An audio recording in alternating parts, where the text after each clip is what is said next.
What's up, long players? Welcome to the Long Play Listening Party, the show where we go deep on local music, writing, recording, inspiration, gear, and whatever else sounds good to us.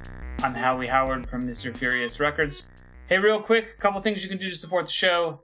Buy our guest artist music on Bandcamp, and subscribe to the show on Instagram, YouTube, or your favorite podcast app. Got the whole crew in the house tonight. Nate Holt, Australia's Music, what's going on? What's happening, everyone? The Wizard, Royce Diamond. Hello. And welcome back to our guest this week, Til Willis. Til has a new album out called Morning Day. It is fantastic, as you will soon hear, and we couldn't be happier to have him back again. What's good, Til? Oh, I'm doing great. Thank you for having me. Tell us, introduce us to Morning Day.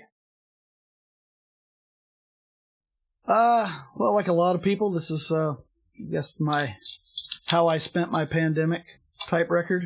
I had some of these songs ready to go before, but then after everything started last spring, I thought, well, I'll jump into making this.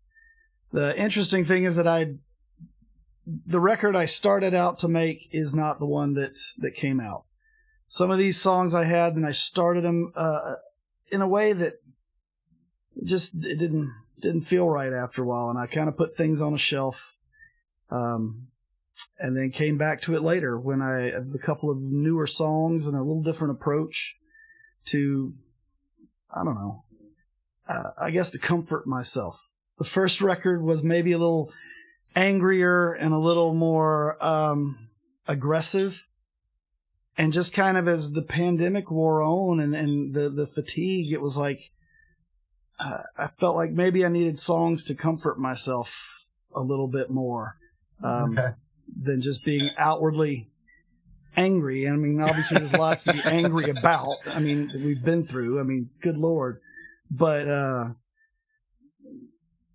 yeah, I just found myself needing to comfort myself. And so that's kind of where a lot of these songs came, and some from the original idea where I was able to shift them, the perspective on them with a different kind of production, and even down to the way I sang some of them. Where somehow, like I said, I was singing more aggressively, and all of a sudden it's like, let's just mellow things out a little bit, and maybe explore a different kind of emotional quality to some of those lyrics. Were you working on many different songs at a time? Because there's a lot of diversity on the record, but the vibe is very cohesive, and it all feels like it hangs together. I've always got lots of songs kind of hanging around, and I try to pick ones that go well together, and then inevitably end up writing new ones while I'm recording those. But yeah, there was a lot going on. Over the last year, the side project I have, Solo Hawk, we decided to write and record and release a single a month. And so that was always going on. And then also I did the Selvage record that we did, Small Guarantees, right. Chance and I. And actually, two of the songs that made this album, I had pitched it being Solo Hawk tracks. And my partner I do that with was just kind of like, I'm not feeling this as a duo thing. And so I was like, well, I think they're good, and I took them back, and then just started with the like I said, the approach I was using to produce these, and that kind of was the impetus for that direction that I went with the strings and the celesta, and was also re-listening to a lot of Tom Petty's Wallflowers, and watching the two great documentaries are out about the Laurel Canyon scene of the 60s and the LA pop scene then. Mm-hmm. And tried to use a little of that influence in there too. Like with the string arrangements, the celesta, that sort of thing. That's funny that you mentioned that, because I didn't get a chance to listen to the whole record yet, so I'm looking forward to that. But what I did hear, and I don't want to spoil it for anyone, but it was very like kind of retro vibe. Like I could hear that it on like 70s radio or something. Sure. Yeah.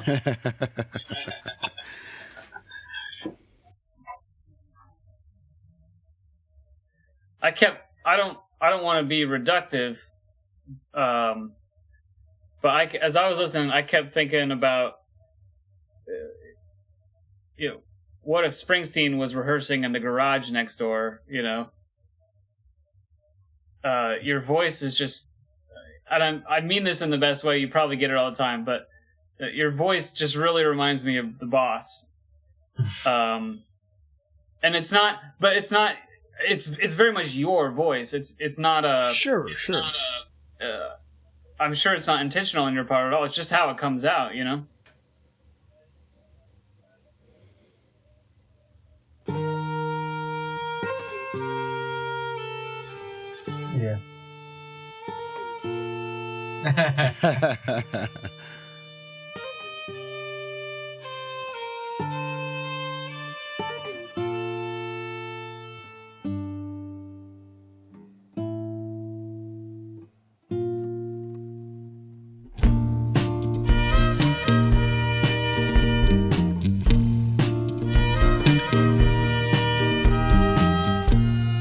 Tyrannical news comes in waves, and nobody knows what to save of this nameless love, nameless love. Another thing that jumped out at me in some different spots, this bass line is very kind of a Motown bass line. Yeah, very much. Yeah. That's once again just kind of following that, being into listening to a lot of 60s stuff in this. And interestingly enough, there's not an actual bass played on this entire thing. It was all done on baritone. Oh, nice. Oh, wow. So it left a nice bit of room to kind of fatten up the kick drum sound in there. And then just playing it through my twin, I could get that real splashy spring reverb happening. And it just felt cool. Yeah. I played all the instruments are me except for the strings. And then there were a couple songs with a buddy of mine added electric 12-string to. Okay. And this was... See, that little line right there is... Sure. I mean, I love that stuff. I grew up on that stuff. And I didn't mean to derail you or anything. No. Who came up with that, line? Like, who wrote those string lines? Did they come up with it, or you did? Dun dun dun dun dun dun. Yeah. I did a lot of all the arrangements. So my mother-in-law is who's playing the violin and viola, and she came in. I would have like little parts I had started singing over it, and I would go, okay. I was like, I want to do something like this, and I would just sing like dun dun dun dun dun dun. Yeah. And then she interprets that in, and we just kind of layered that in. Nameless love. Nameless love, nameless love. And it was with this song that I kind of hit the groove of what I wanted the record to sound like. And that's why it's the lead off track. It's why it's the lead single. Yeah, you nailed it though. Like, this song is classic. And you know, I haven't seen you guys play. I mean, it's been a long time, but I've seen some clips and stuff online, and it's generally like rocking out. Well, and that's with the band.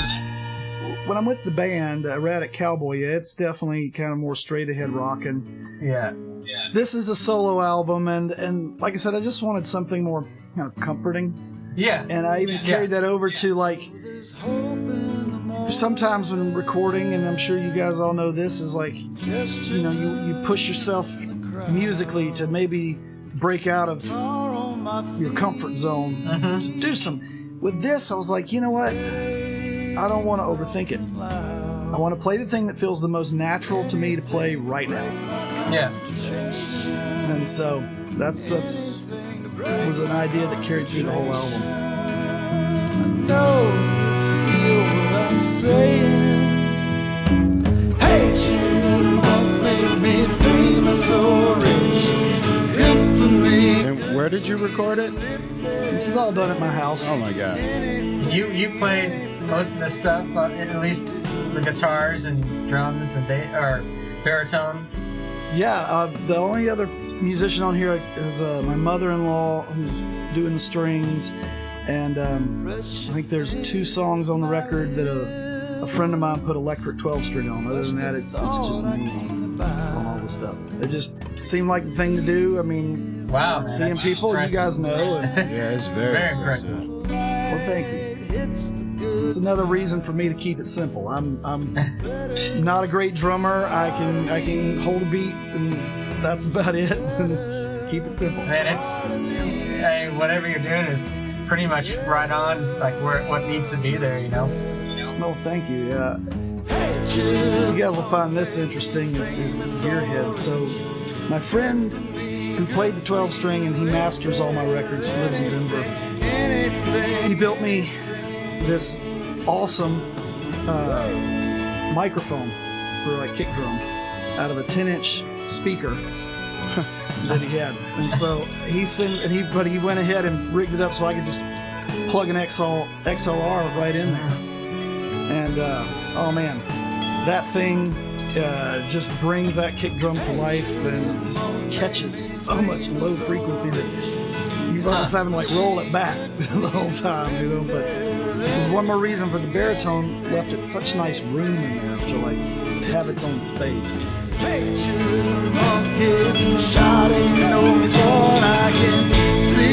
it is a little rounder.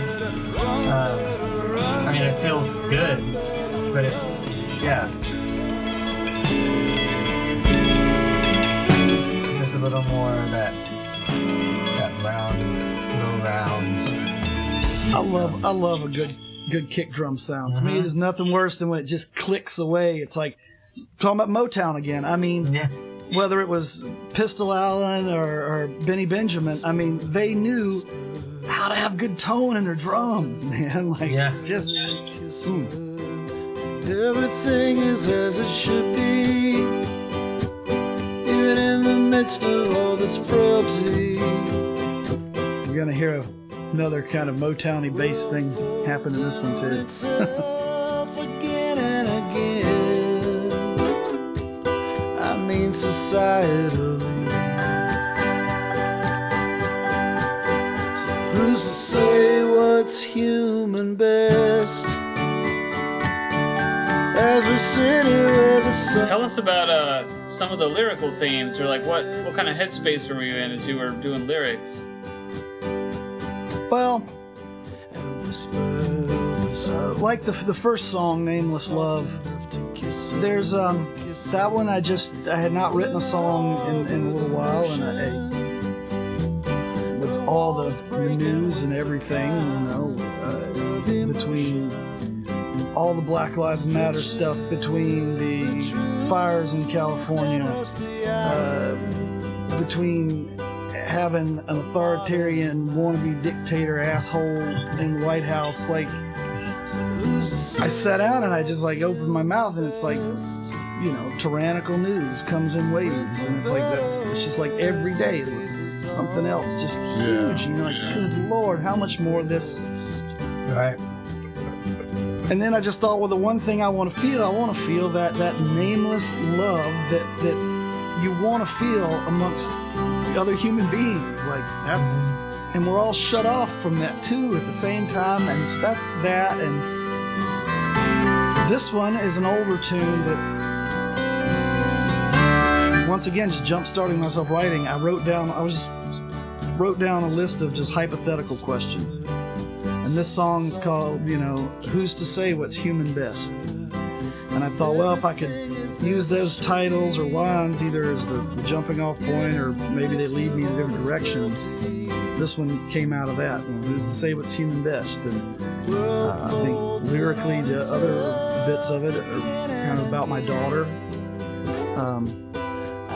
Yeah, that's kind of this one. So who's to say what's human best? When for better. The Celesta Yeah.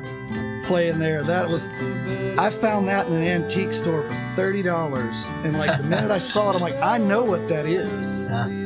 Springsteen fan. It's on tons of his stuff, and then tons of the 60s pop records. The melodic lines that you're playing on are great. And the textures in those lines. Because, I mean, that's layered with something else, right? Or am I wrong? No, I mean, it's layering things in there to get those little... I love that, and that's another thing about like a lot of 60s records. They were so good at that, you know? My wife actually once got to meet Carol Kay, which was phenomenal. It's huge. But she said Carol's advice to her was never marry anybody in the band.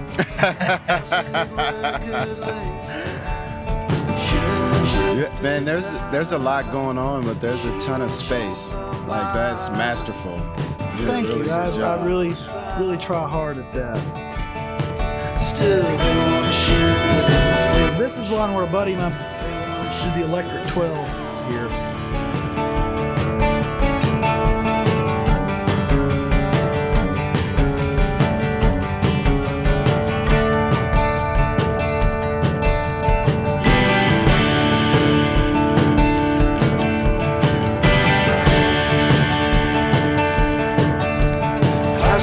Yeah, this definitely sounds like the boss. The boss, I was about to say, man. I can't help it when my voice goes there, it just goes there. See 'em going up all around. Still they wanna shoot us. And then you might have said before, but who is singing in harmony? That's all me. Oh, well done. Classic arms length. Yeah, you said you did, most things. So. You know,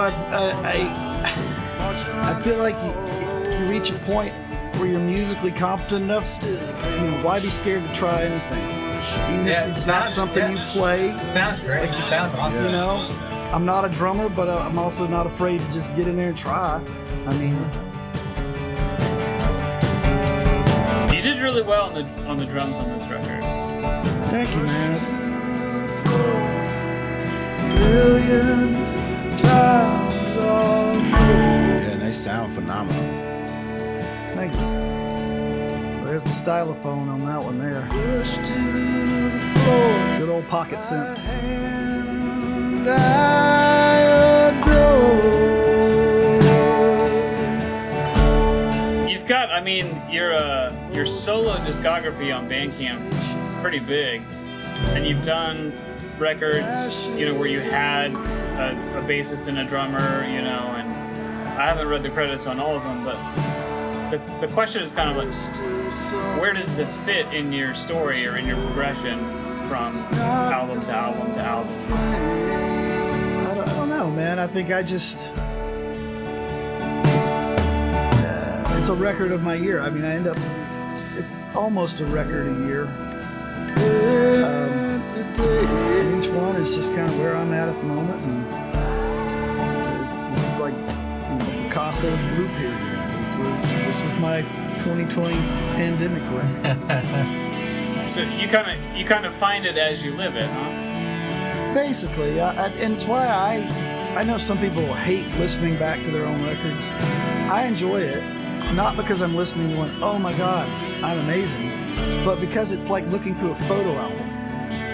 And I go back and I remember, oh, this is where that song came from, or this was an inside joke we had in the studio that day, and all these little things that it's like looking through a photo album to listen to something I've done. And so yeah, it's just a record of where I was in that moment. Well, and also, I feel like if you're not, I mean, some people just record their stuff and move on, and that's great.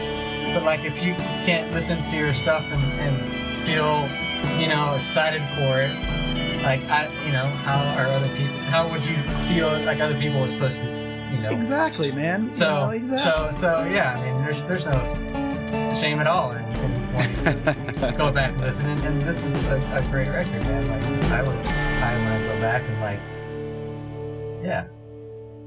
I was talking to somebody the other night, and I was like, it's really about the sense of adventure. I love starting a new record. I love exploring what it could be.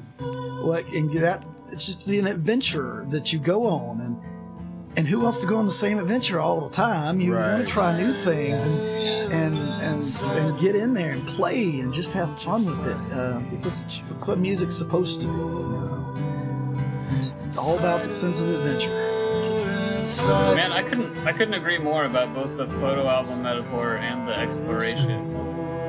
I identify with both of those things a lot. I mean, I guess I listen to my synth stuff a lot more than my songs with vocals,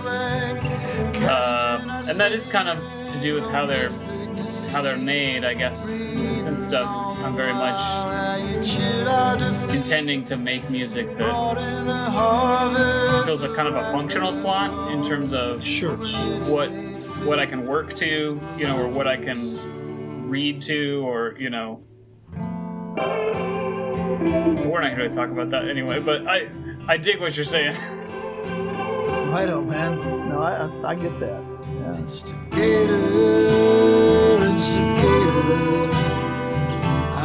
Royce likes these leads. We should maybe give him a minute to breathe. I'll shut up. No, yeah.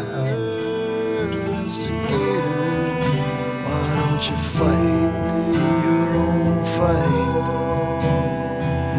Houses disappear, children laid down. Your brand of history is written all over town. Criticized for all we gave, marked for the tenderness and lives we saved. And still we dug on, and still we dig in, hoping someday we might have some acknowledgement. Well done, sir. Thank you. Man, this is out. It's come. It'll be out by the time this podcast is out. Okay. While you babble on, insider, the trail of dead grows too long. The trail of dead grows too long. Man, yeah, I love that one for sure. Like, I just like the mood it put me in, Good. This song is the second single off the record, Rose of Sharon. All night in the station, how does this always happen? If we were a fly on the wall while you're recording, I mean, what would we see? What kind of vibe do you like to create when you're working on this? I try to keep my music room. I probably can't see in the background, but pretty much just ready to start recording at any moment. You've got drums and stuff stacked up. There's a kit set up behind me and amps over here. That was something I learned watching interviews and reading stuff by Daniel Lanois, who's one of my all-time favorite producers. Oh, that makes a lot of sense. I wasn't thinking it, but that makes a lot of sense. Be ready to go when the inspiration strikes, and then I tend to like to move fast. Let's not get bogged down. Let's keep it going. If that doesn't work, discard it quickly, move on to something else. And just as long as it feels adventurous and feels like, hey, this is fun. We're on the river together, even if it's just me. It's like this song started out as way more of like a finger-picked John Prine style tune, And then I was like, oh, I need something with a little more tempo for the record. And then I was like, well, shit, how would Tom Petty play this? And just started that strumming, man. And then it took on its own thing. And then the strumming. I hear that influence for sure, but it's definitely different, man. And, yeah. All the melodic and kind of different lines going on behind vocals. And this is great. Do y'all know there's a songwriter, Jim White? He's kind of an obscure guy, had a little bit of success in the 90s, but kind of been an underground dude. But I was watching an interview with him, and he said that an older musician once told him that if you want to have a hit song, then you got to put some sha-na-nas in there somewhere. And so when I was coming up with the string line here, I was thinking sha-na-na-na, sha-na-na-na.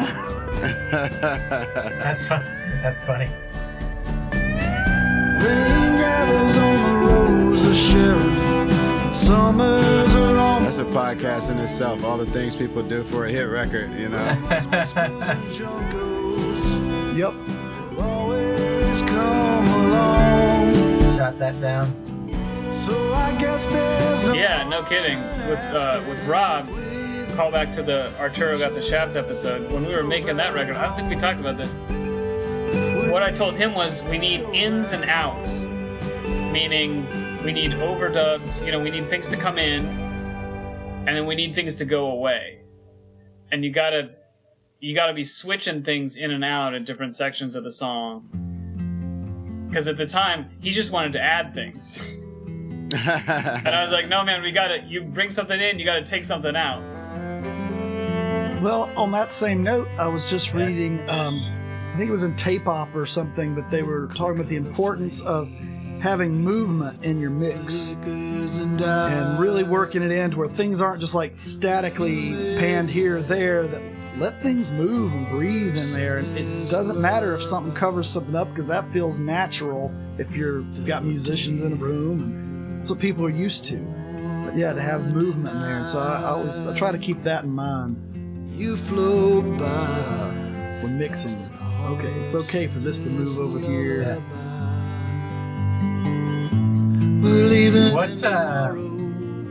What do you record into? Reaper. Okay. The guy who masters my stuff, my best friend John Haruska, he's used Reaper for 20 plus years, like since it came out. And when I was converting over to recording, because I was doing a lot of stuff with just hard disk digital recorders. Yeah.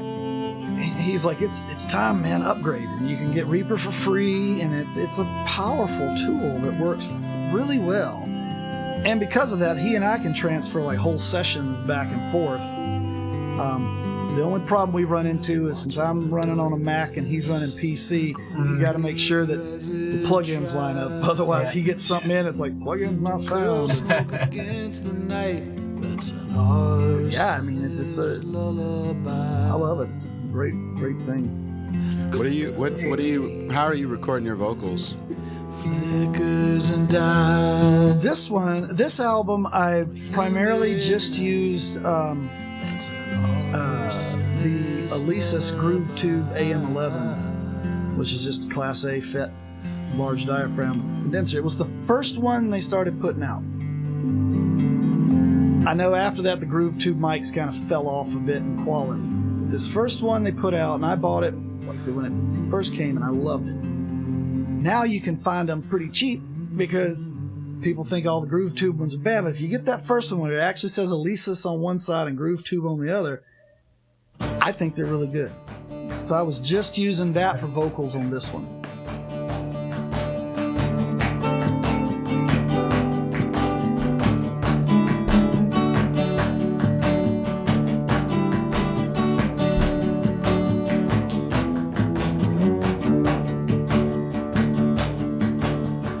Am I hearing real claps? Are those claps? Yeah. I'll get out there and just overdub, 3, 4, whatever. I love that. Move in position around the mic in the room. That's definitely that throwback 60s sound, you know what I mean? Yeah, Like, get a group of people in the room and clap. Oh, there's something that just like I think awakens you as a human being, because it's like one of the early instruments we had was just beating our own hands together. Yeah. Drowning in this high. I remember. think probably 99% of the songs I write have claps in them. If there's drums in them, there's claps. Awesome. It's like putting la la la's on a song and encourages people to sing with you. Pretty much. Well, I don't have to know the words, but I can get in there. Suspicions with sour breezes soar. I think it's another thing you do for hit records. Man, it's just something I think we all crave as humans. Is like we want that sense of interaction with the entertainers we have. Like we're all one, we're all in this room. It's why music is such a cool, vital thing. Why I'm happy to finally be getting back to playing live shows again. I mean, I was telling Howie before we got started, just today I had the first rehearsal with the two musicians that are going to be playing with me for this release show. My mother-in-law and then my good friend Bradley McKillop, who plays in the Rose Line and all kinds of other ones. And just fantastic. And it was just great to bring these songs to life with other people. Yeah, I bet. There's a measurable physiological response that happens in us when a group of bodies move in space together, right? And I don't have the link, the reference handy, or something I read a few months ago, but like we're not just making it up or just feeling it or whatever. Like stuff is happening, good stuff in our bodies when we get together and move into space. Well, and contrary to what some people these days tend to think, we are communal animals. Yeah. You know, we need to live together. We want to live together. What's good for one is good for all type thing. What's bad for one is bad for all. And I know a lot of people want to push a different narrative, but I'm sorry. Nature, we are just what nature made us, that we are communal animals.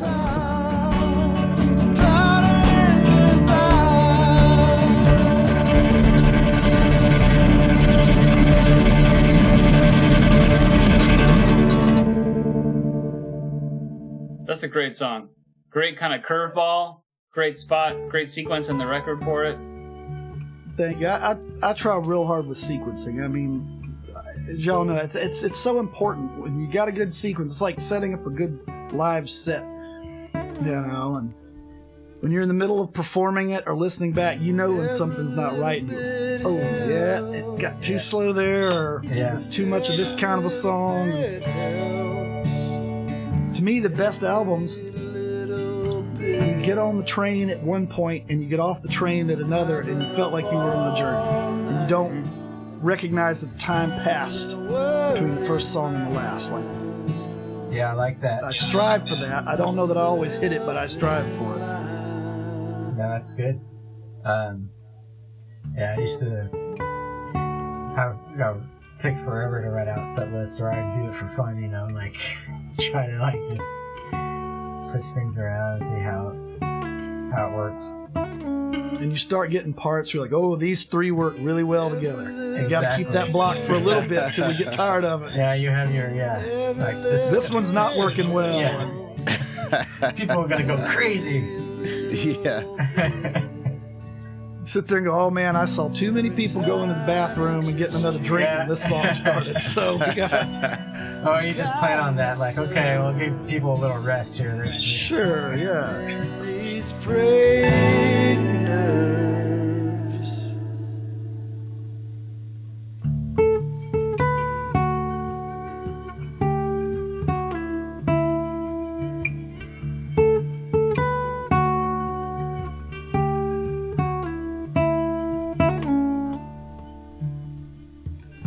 Every little bit helps. Every little bit helps. Every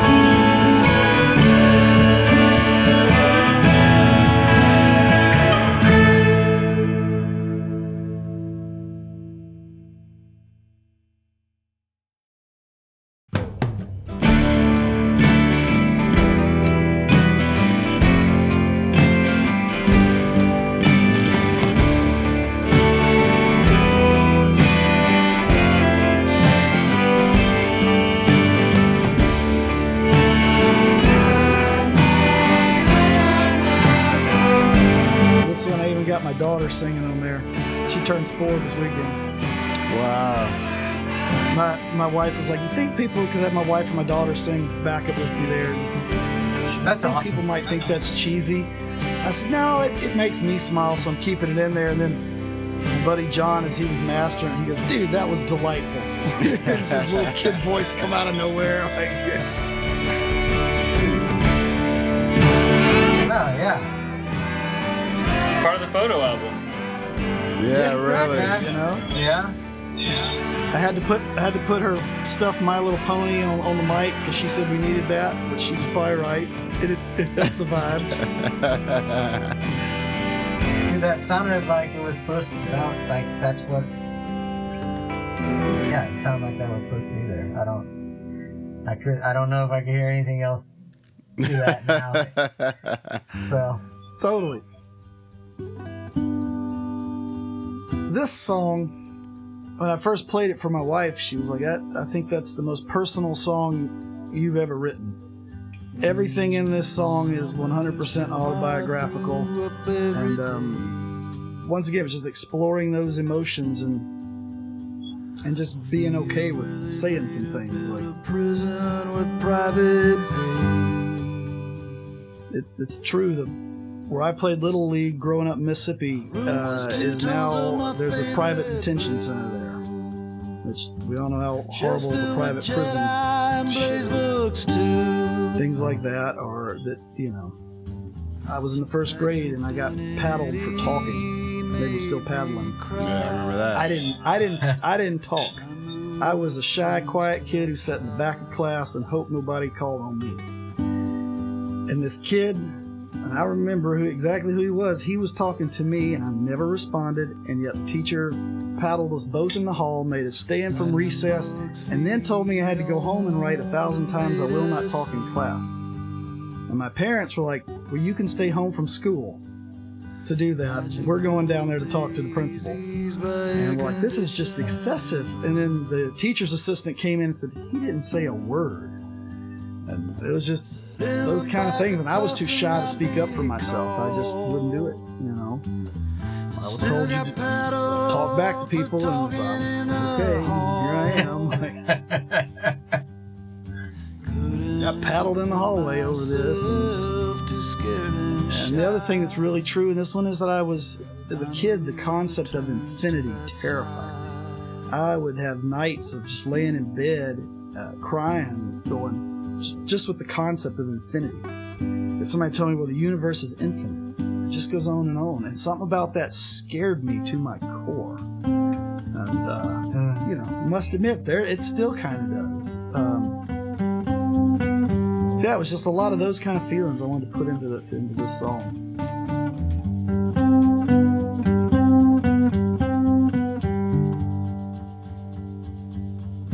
Drug my feet off the tailgate and the gravel made sparks.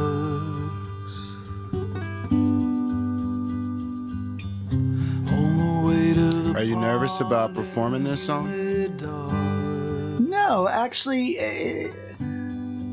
once I started, I'm nervous about performing any song before I am ready to present it to somebody. By the time I record it, I'm ready to present it. Sometimes I'll have already played it for my wife, sometimes not. Like in this case, this one felt so personal that I wanted the recording to be done. Because it's almost like once the recording's done, there's a buffer between me and what I've put out there. I got you. And then I can be a little more kind of objective about it. And like today, rehearsing this with my mother-in-law and with Brad, it felt great. Now it feels like empowering to talk about those kind of things and those little memories and the nostalgia of it. Like, it's like, oh, okay, because it's all the collection of all of our experiences makes us who we are, for better or worse. You know? I think one of the best things that's come out in recent years is people pushing the narrative that it's best just to own those things. You know, for better or worse, speak about them. If it was bad, speak about it. If it was good, speak about it. But own it. It's yours. You don't let it define you. Don't let it, you know, bring you down. I mean, that's all kinds of modern movements from Me Too or whatever. It's like, you know, don't hide from it. Don't be embarrassed by it. It's like, you gotta speak up and just be yourself. Great advice. It's a huge compliment from your wife to, I mean, and for all the songs you've written, to recognize, you know, that you push somewhere new with that one that we just heard.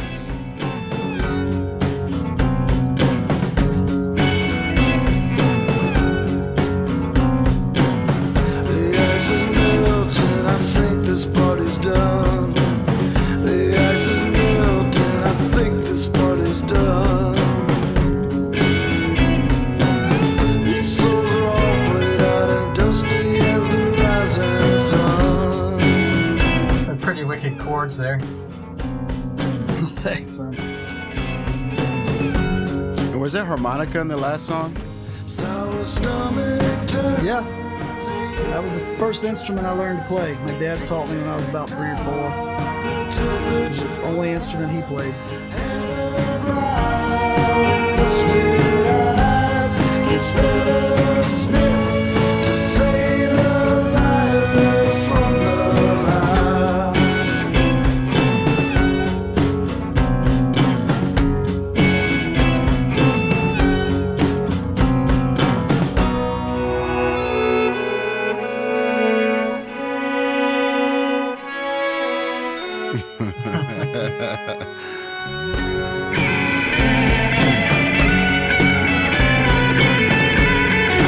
There you go.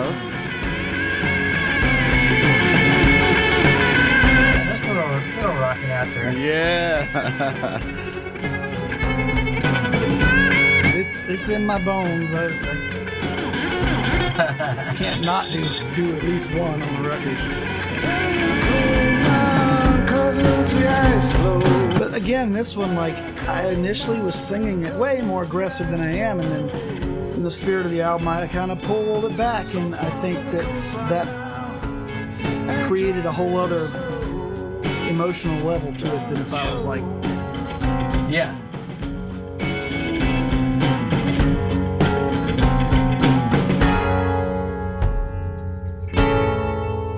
Oh man, we are not worthy. Oh my god. And even as, you know, as dissonant as that kind of, as the chord and the rhythm part is, you chose to play it on acoustic, right? Where you could have fuzzed that out and, like, pushed it probably outside what this album is. sure. And maybe you'll do that live or something, and that'll be fun. But to make it fit with the album, that really works, to put the dissonant chord on the acoustic guitar, put a solo over it, pull the vocals back, and all of a sudden it fits. Well, because I wanted that dissonant chord to really be known, and I feel like if I had fuzzed that out, it would have gotten lost. Yeah. You get too much just fuzz and distortion in there, and things become squishy, Yeah. and you don't get that definition. Do you think you'd take any of these songs to Erotic Cowboy? Just At some point, probably. Yeah.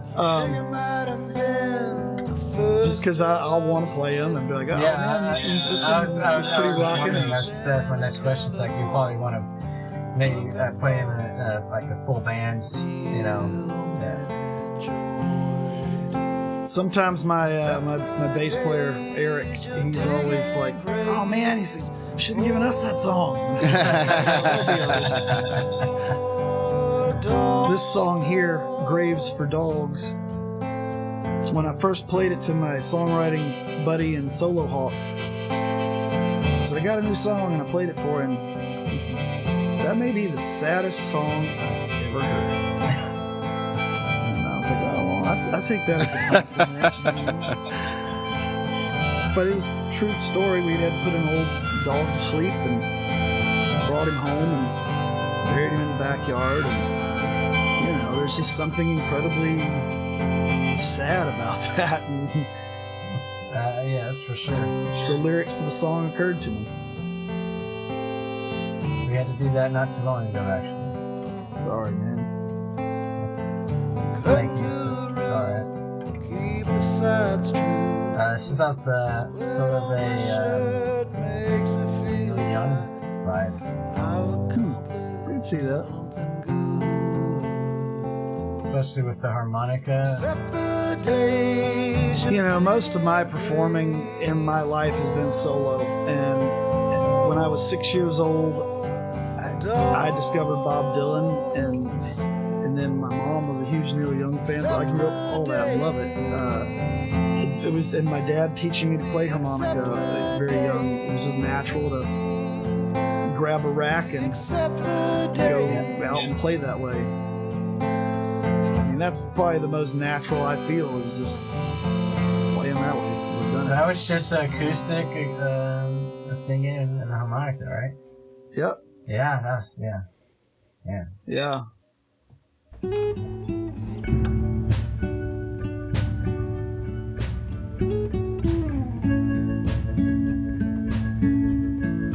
I wanna be.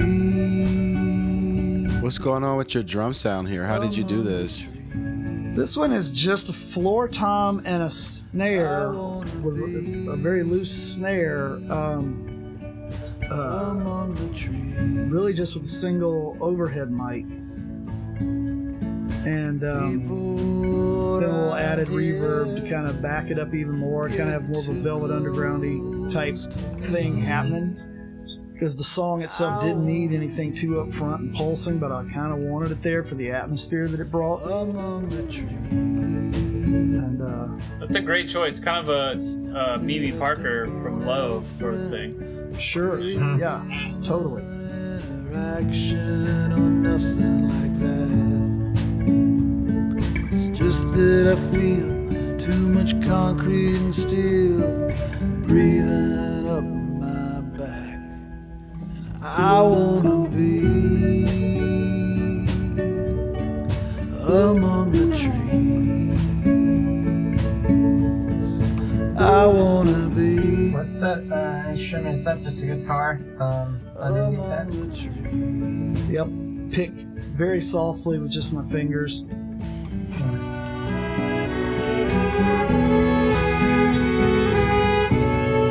Will you tell us? We're not really hearing a whole lot of it now, but I wanted to ask earlier. Will you tell us about your baritone guitar? Yeah, it's just a it's a Squire Bass 6. When they did that vintage reissue Squire Yeah, thing. yeah. I love the look of it. I love that it would give me more options. And so I bought one of those, took off the bass strings, and hoped I could just put baritone strings right on it, which was not the case. And turns out, because the headstock is that much longer, you've got to have special ones that'll go. But I found a guy online who's a bass 6 enthusiast, so he makes strings that'll go that length in just about any gauge you want. So Calumet strings. And I was just like, alrighty, well, I can go ahead and buy a few sets for when I break these. Oh, totally. Custom strings. That's incredible. Yep. Not custom, I guess. Bespoke. Yeah. Bespoke. Among the trees.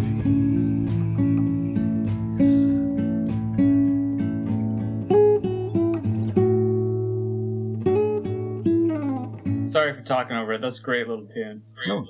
Yeah.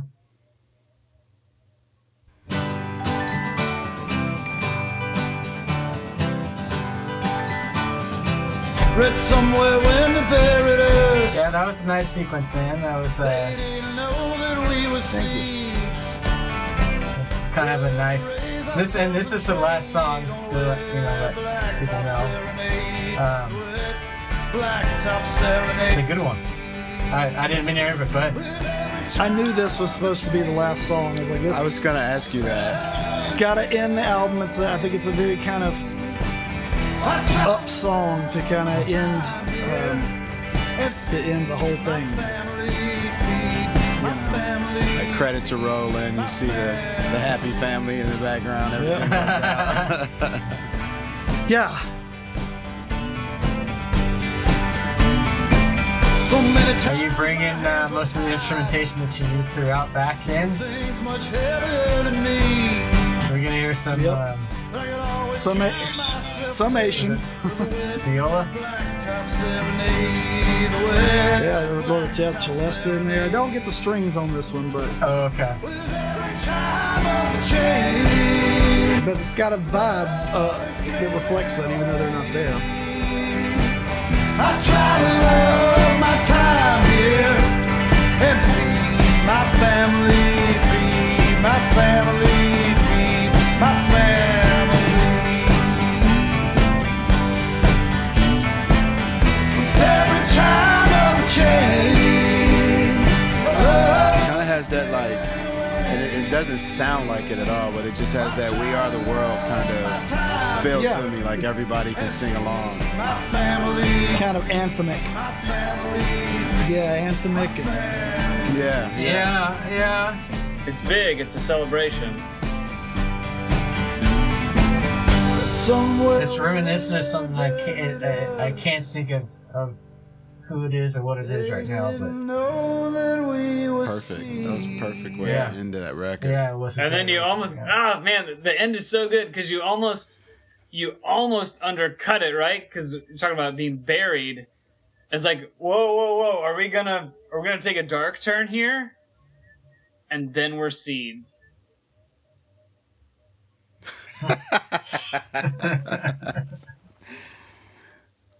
That was great. so that line, which the lyric I sing is, "Read somewhere when they buried us, they didn't know that we were seeds." I know exactly where I read that. It's a Leonard Cohen line. He's like, when they buried us, they didn't know that we were seeds, and goes on to talk about how, we will come back, and And I was like, man, that's great. And it was just in a little poem of his, and I'm like, oh, this is so good. It's like, how do I put that in a song without just totally plagiarizing? Biting it. Yeah. Oh man, you found it. You found the perfect spot.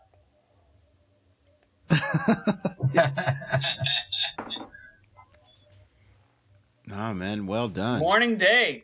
Thank you. Til Yeah. Willis. Thank you. I'm glad y'all enjoyed it. Oh man, a lot. Yeah. Very productive during your COVID year. I didn't have anything else to do. Couldn't play shows, it's just me and the family hanging out. I can't sit still without making music, so. There's already a few things in the works for future releases. Yeah, what do you have going on? I guess, like, tell us. So, there's potentially an Erratic Cowboy EP to be finished up.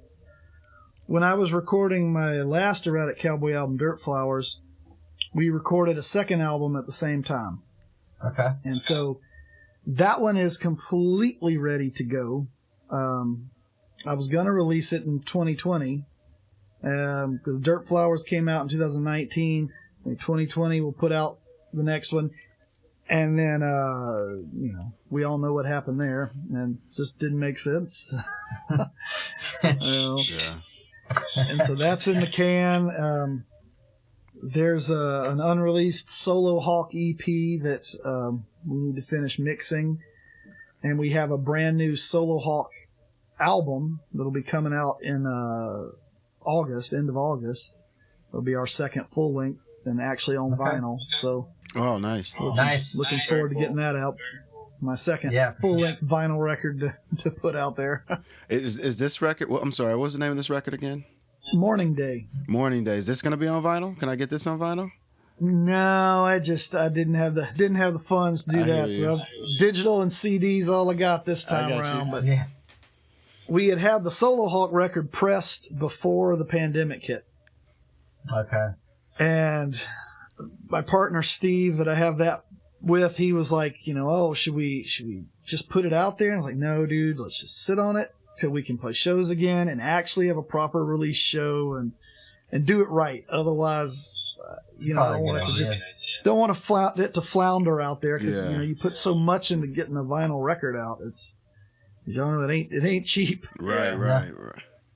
But yeah, it'll be out in August. This is just digital and CD this time around for Morning Day. But. Well, I'm looking forward to seeing you. I don't know. It sounds like there might not be a whole lot of chances before you head to Colorado, so it might be in the fall in Lawrence. Yeah, I'll be getting some shows booked around the area starting in October and moving forward there. Cool. Okay. I'm gonna do a little for Morning Day. The plan is to do a live stream with maybe a few people in attendance, and it's kind of a hybrid gig. Okay. And that'll be fun, but that'll be my last gig in the area, and then head off to Colorado to play shows all summer out there, and be back around this area in October. Gotcha. Get a tip jar on that live stream. Oh yeah. Okay. Yeah, we'll have one up. Okay. I'm looking forward to bringing these songs to life with other people. Yeah, that'll be nice. Super excited about it, actually. It's just should been be a too good long. few months then for you. Yeah, it really should be. Man, I was chatting with a friend of mine the other day, and he's like, I don't know that I'm ever going to know how to talk and behave around people in person again. He's like, I feel like we get together now and like everybody's so pent up that everybody just like talks fast and kind of loud, and it's like this struggle. The good thing is everybody feels that way, so now's the time to like kind of show your ass a little bit. I told him, man, I was like, well, it's kind of like sex. If you haven't had me a while, it might be over real fast when you get back into it, but eventually you'll find your groove again. No doubt. Yeah, it'll be interesting. I haven't been in very many like large gatherings or anything like that. Yeah. And probably have a little bit of anxiety about it, We played, Erratic Cowboy played a private outdoor show a couple weekends ago. Our first in over a year. And it was great. It was cool. The person has a large outdoor stage and huge fire pit, and people could sit in their cars and watch or be out, and everybody there was vaxxed, But it's still that little sense of anxiety. Like, oh, is this correct? Do I still wear my mask? Do I not wear my mask? How do we interact? It's been so long. But it felt good, and it was a great way back to it. It led to a conversation with Brad McKillop, and he said, man, I kind of hope that with the pandemic that maybe the stranglehold of only playing in alcohol serving venues is kind of loosening, and maybe there'll be more alternative venues. And I was like, I kind of do too. Like, it's awesome playing outside or playing these unique places that people have had to come up with during the pandemic to be safe. I mean, I love playing in a bar. I mean, it's kind of in my DNA, but it's not what I want to do all the time. And seeing people be creative with where they're having their live music has been awesome, and I hope it continues. My kids always wanted to come see me perform, and that was always a hard thing. It's like, I'm not bringing my kid to a bar, Totally. No. My daughter loves to see me, and she was able to come to this outdoor gig and had her little chair pulled right up to the front of the stage and loved it. Yeah. And I think we need more things like that where more kids can come if they want to, because it just helps them develop that appreciation of live music and why it's important. Because you can listen to music and love it and have a feeling that's indescribable, but it's even more indescribable when you have it with a bunch of people all in a room and you're all feeling it right at the same time. It's just nothing like it. It's Yeah. I think it's the nature of being an intangible art form. I mean, it just exists in the air for that brief moment and it's gone. Right. Yeah. Yeah. You know, and Maybe I there's. think, go ahead. Go ahead, Royce. I was just going to say, I think even myself, I have a greater appreciation than I did before, just because it was always available every weekend. You know what I mean? You could go see anybody or everybody. And now it's like you don't have it at all. You know, like you don't even have the opportunity to go out and perform, let alone see somebody else. So. Sure. Oh, totally, man. Totally.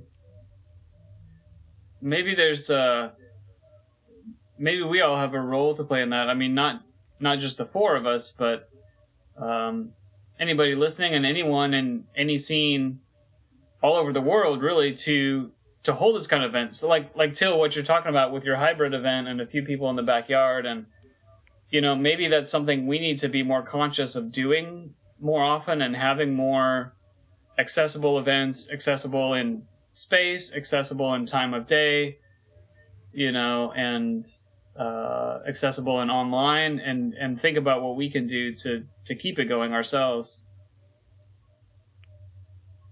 Oh, totally. I've heard from so many musician friends and just people that were concert goers that they really hope that shows starting earlier. They're like, there's so many people like, I would love to come, but I gotta work. Why does the show always have to start at 10 o'clock? I like these 8 o'clock shows where I can come, I can, you know, have a good time, but then I'm back home and I can get up and do my thing the next day. And, you know, I agree with that. There's nothing wrong with that. Like, That's a very good point. If you think about it, if any of us go to see a big the house concert, show thing was kind of doing that for mostly in the singer-songwriter area. Sure. But it'd be cool to expand the genre a little bit too, and I mean, there's house shows, there's punk, basement stuff, and electronic stuff, and let's keep doing that. Cool. Well, final thoughts on Morning Day, Til Willis. The new record is out. You can pick it up at tilwillis.bandcamp.com, or Til, I assume it's on the main streaming platforms. Yeah, it'll be up on all streaming platforms, and through my website, tilwillis.net. So pretty much anywhere you want to get it, you can get it. Outstanding. Well, this has been the Long Play Listening Party. Thanks, Til. Yeah, thanks again, Til. We'll have to have you back. Which sounds like you're going to have plenty of other things we can talk about if you ever feel like it.